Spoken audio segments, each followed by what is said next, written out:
Assalamualaikum warahmatullahi wabarakatuh. Kita berjumpa lagi dalam video yang keempat. Saya ingat ni video yang terakhir lah. Video yang terakhir dalam pengajaran kita pada tajuk yang ke-19, pelajaran 19. Qiyamul Lail, pemangkin kekuatan jiwa. Kenapa kita kata Qiyamul Lail pemangkin kekuatan jiwa? Sebab kekuatan kita ni perlukan kekuatan. Fizikal kita perlukan kekuatan. Rohani kita juga perlukan kekuatan. Untuk kita nak kuat fizikal macam mana? Makan lah. Makan nasi kan. Makan nasi. Jangan tak makan. Makan. Sebab apa? Supaya fizikal kita dapat zat-zatnya. Kan? Badan kita dapat zat supaya kita dapat tenaga, dapat gula, dapat karbohidrat, protein tu daripada makanan-makanan fizikal. Tetapi rohani kita macam mana? Jiwa kita macam mana kita nak bagi makan? Dengan Qiyamul Lail. Okey, dengan memperbanyakkan amalan-amalan kerohanian. Zat-zat kerohanian itu ada dalam solat, menekuni Al-Quran, dan aktiviti-aktiviti kerohanian seperti solat malam, seperti yang kita bincangkan dalam tajuk kita pada hari ini. Dan kamu sangat bertuah. Sebab apa? Sebab kamu sekarang ni berada dalam tingkatan 3, 15 tahun, yang mana fizikal kamu paling kuat, semangat untuk kamu mengerjakannya. Dan ramai pemuda-pemuda pada zaman Rasulullah pun umur 15 tahun ni dah pergi perang lah. Perang. Tapi pada waktu zaman kita ni, perang kita apa? Perang kita ialah menuntut ilmu. Perang kita adalah untuk mendapatkan kekuatan jiwa. Semoga apa yang kita dapat lakukan ini kita boleh janakan amalan-amalan yang baik untuk aktiviti-aktiviti yang seterusnya pula. Pada video yang lepas, kita dah bincangkan tentang kaedah solat tahajud dan solat sunat tasbih. Pada video kali ini, kita akan terus membincangkan tentang mengerjakan solat sunat taubat. Sunat taubat. Nama taubat kan? Taubat. Taubat ni apa? Taubat ni mohon ampun lah. Taubat. Solat taubat. Solat yang disunatkan kepada seseorang yang telah melakukan dosa atau merasa berbuat dosa lalu bertaubat kepada Allah Subhanahu Wa Taala. Macam, ada buat dosa tak kita? Ada tak? Kita tahu yang kita ada banyak buat dosa kepada Allah Subhanahu Wa Taala. Tak berdosa? Bohong lah. Kita memang ada banyak buat dosa. Kan? Dan dosa itu kita tanggung lah sejak kita dah berakil balik. Kan? 15 tahun ni confirm lah dah akil balik dah. Dan banyak dosa yang kita buat, kita kena mohon keampunan daripada Allah Subhanahu Wa Taala. Sebab apa? Sebab kita nak syurga Allah. Ingat tak kenapa kita bangun Qiyamul Lail? Sebab kita nak mohon keampunan Allah Subhanahu Wa Taala. Banyak dosa. Dan kita tahu kita ni amalan kita taklah banyak sangat. Jadi kita nak mohon supaya amalan yang kita dah buat yang tak seberapa banyak itu boleh membawa kepada syurga Allah SWT. Dengan apa? Dengan redha Allah SWT lah. Allah redha tak dengan amalan-amalan kita tu. Sebab tu kita bangun Qiyamul Lail. Okay? Baik, kita terus kepada solat sunat taubat. Apa maksud taubat? Taubat ni maksudnya seseorang itu menyesali perbuatannya. Okay? Dah menyesal. Dan bercita-cita tidak akan melakukan perbuatan itu lagi, lantas memohon keampunan daripada Allah Subhanahu Wa Taala. Allah ni anak-anakku, Allah ni Maha Pengampun. Kita mintalah ampun, insya-Allah Allah akan ampunkan dosa kita. Siapa cakap? Rasulullah yang cakap. Daripada riwayat Abu Dawud, An-Nasa'i, Ibnu Majah, Al-Baihaqi dan At-Tirmizi. Aku mendengar Rasulullah SAW bersabda, tiada seorang pun yang berdosa, kemudian ia berwuduk lalu sembahyang serta memohon ampun kepada Allah, melainkan ia diampuni olehnya. Nampak? Selanjutnya beliau membaca ayat, orang-orang yang mengerjakan keburukan dan menganiayai diri sendiri, lalu ingat kepada Allah serta memohon ampun atas dosa-dosanya, dan memang siapa lagi yang kuasa mengampuni dosa itu selain Allah. Lagi pula mereka tidak terus-menerus berbuat dosa, sedangkan mereka juga mengetahui sendiri. Maka untuk mereka ini disediakan balasan pahala keampunan dari Tuhan serta syurga yang mengalir beberapa sungai di bawahnya. Mereka tetap berdiam di sana untuk selama-lamanya. Nampak? Penting ayat ni. Penting sekali hadis ni. Kita mohon keampunan kepada Allah, Allah akan ampunkan. Okey? Jadi macam mana kaedah dia? Bangun solat sunat malam. Usolli sunatan taubati raka'ataini sunatan lillahi ta'ala. Saja aku solat sunat taubat 2 rakaat kerana Allah Ta'ala. Seperti mana solat sunat tasbih, solat sunat taubat ni pun dia tidak semestinya dilakukan pada waktu malam. Siang pun boleh, sekarang pun boleh. dan namanya solat sunat, maka hukum dia pun sunat. Sama juga solat sunat tasbih, sunat tahajud, nama sunat. Hukum dia solat sunat. Cuma dia digalakkan lah. Sunat yang sangat-sangat digalakkan. Baik. Dia boleh buat dibuat pada waktu siang dan dia juga boleh dibuat pada waktu malam. Tapi kenapa kita kata ini amalan yang bagus untuk buat pada waktu malam? Sebab ingat tak dalam video yang kedua ke atau yang ketiga, kita dah ceritakan tentang bahawa bila kita nak mohon ampun daripada Allah Subhanahu Wa Taala, kan? Pada waktu yang terbaik yang mana kita paling dekat dengan Allah, Allah paling dekat dengan hamba-hambanya adalah pada waktu 1/3 malam yang terakhir. Pukul 3 sampai pukul 5 pagi. Itu kalau waktu di Malaysia. Yang kita tahulah itu waktu malam di Malaysia. Jadi kita kena ambil peluang ini untuk solat sunat taubat. Macam mana?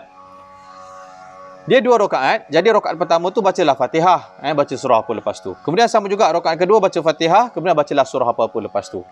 Yang kita galakkan dalam buku ni tulis surah Al-Kafirun, dalam rakaat pertama, dalam rakaat kedua surah Al-Ikhlas. Now, lepas salam, tahiyat akhir tu kan bagi salam. Lepas salam baca istighfar 3 kali. Macam mana? Astaghfirullahalazim allazi la ilaha illa huwal hayyul qayyum wa atubu ilaih. Berapa kali? 3 kali. Kalau panjang sangat, payah sangat, astaghfirullahalazim, astaghfirullahalazim, astaghfirullahalazim. Paling kecil, paling sikit 3 kali. Up sikit 7 kali. Up lagi 70 kali. Up lagi 100 kali. Terpulanglah. Kalau kita banyak dosa, banyaklah baca. Kan? Kalau kita rasa tak ada dosa, bacalah 3 kali. Tapi come on lah. Kan? Janganlah kedekut. Nak buat amal pun kedekut sangat ni. Baca lebih-lebih apa masalah ni. Lepas tu baca apa? Selawat ke atas Nabi. Macam mana selawat? Allahumma salli ala Sayyidina Muhammad. Banyak kali baca. 10 kalilah paling kurang. Kemudian baca doa taubat. Doa taubat. Kita pernah dengar kot nasyidnya. Tubna ilallah wa raja'na ilallah wa nadimna ala ma fa'alna. Tubna ilallah wa raja'na ilallah wa nadimna ala ma fa'alna. Okey, apa maksud dia? Kami bertaubat kepada Allah, kami bertaubat kepada Allah, kami kembali kepada Allah, kami menyesal atas apa yang kami lakukan dan kami berazam tidak akan mengulangi dosa itu selama-lamanya. Kan? Doanya very simple, tapi bila dinasyidkan dia rasa feeling dan kita rasa dekatlah doa tu, kan? Right? Macam itulah baca niat dia dan solatnya. Lepas tu, lepas baca salam, bacalah istighfar banyak kali istighfar. Astaghfirullahalazim, astaghfirullahalazim. Macam itulah akhirnya. Okey, senang kan? Itulah solat sunat taubat. Lepas tu kita bolehlah buat solat-solat sunat-sunat yang lain. Solat sunat istikharah, solat sunat hajat dan lain-lain solat sunat. Dan benda ni adalah benda yang kita amalkan. Sebab kita nak habiskan masa, kalau kita bangun pukul 3, nak habiskan sampai pukul 5 pagi tu, kita boleh baca dengan baca Al-Quran. Kita boleh baca zikir-zikir yang lain-lain. Macam-macam kita boleh buat sewaktu Qiyamul Lail. Ada beberapa perkara sunnah yang Nabi buat ketika mengerjakan Qiyamul Lail. Apa dia? Yang pertama,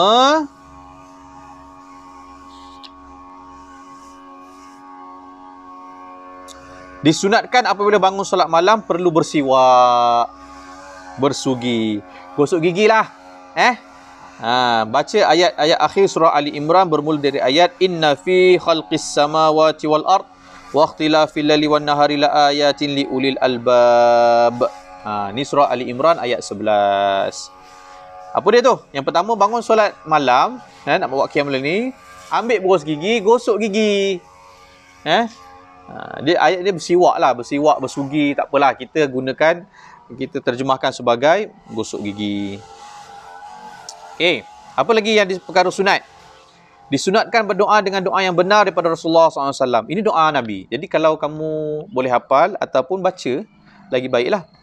Allahumma lakal hamdu anta qayyimus samawati wal ard wa man fihinna wa lakal hamdu anta nurus samawati wa man fihinna wa lakal hamdu anta malikus samawati wal ard wa lakal hamdu antal haqqu wa wa'dukal haqqu wa liqa'uka haqqu wa qawluka haqqu wal jannatu haqqu wan naru haqqu wan nabiyyu haqqu. Ni kalau apa saya pun tak apa sebenarnya, saya kena baca.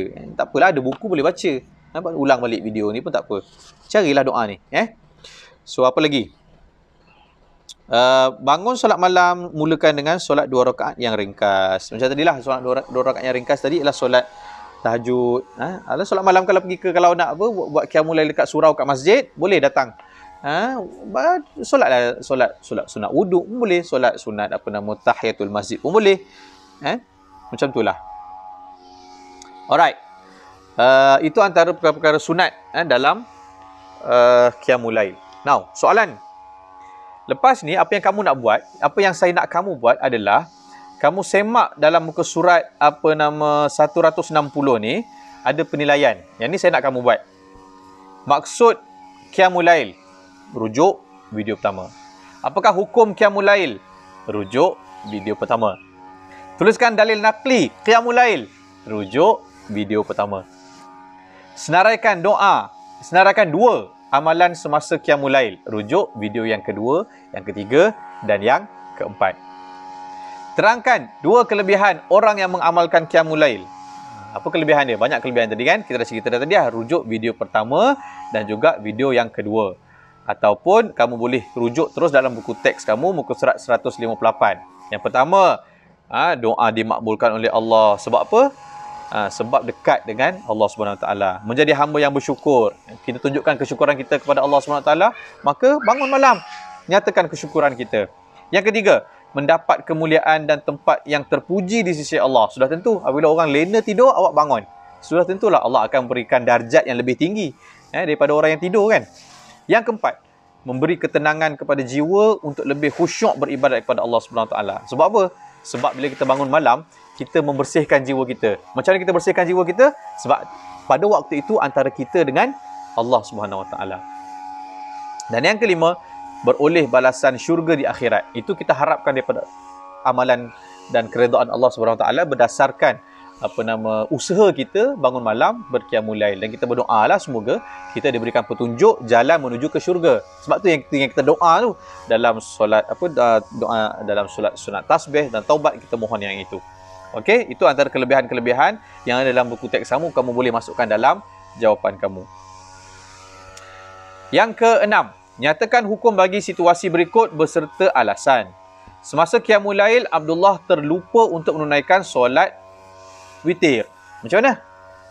Apa hukum solat sunat witir? Sunat. Jadi kalau tak buat, dia tak apa, tak masalah. Bagi alasan lah. Alasan dia ialah kerana solat sunat witir ini juga adalah sunat hukumnya.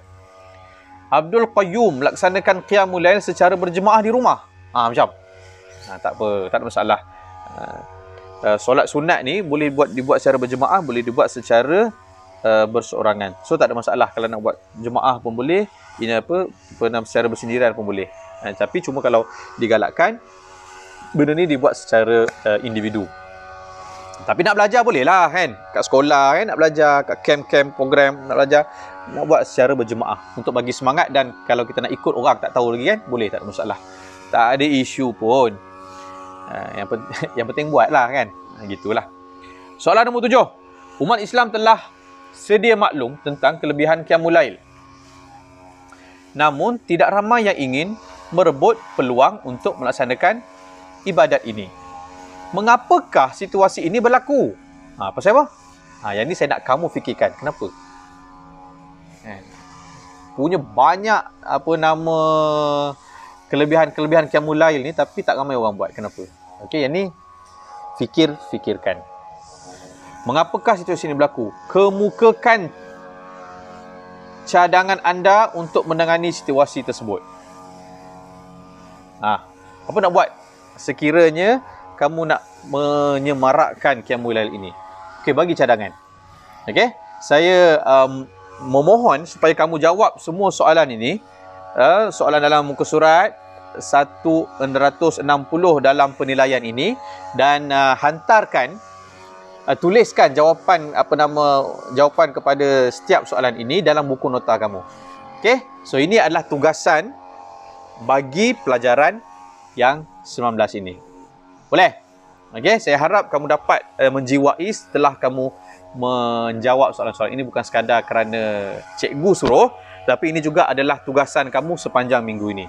Sebab dalam tempoh PKPB ni kita hanya berjumpa satu kali sahaja. Jadi saya sangat-sangat berharap kamu selesaikan tugasan ini untuk minggu ini. Okey?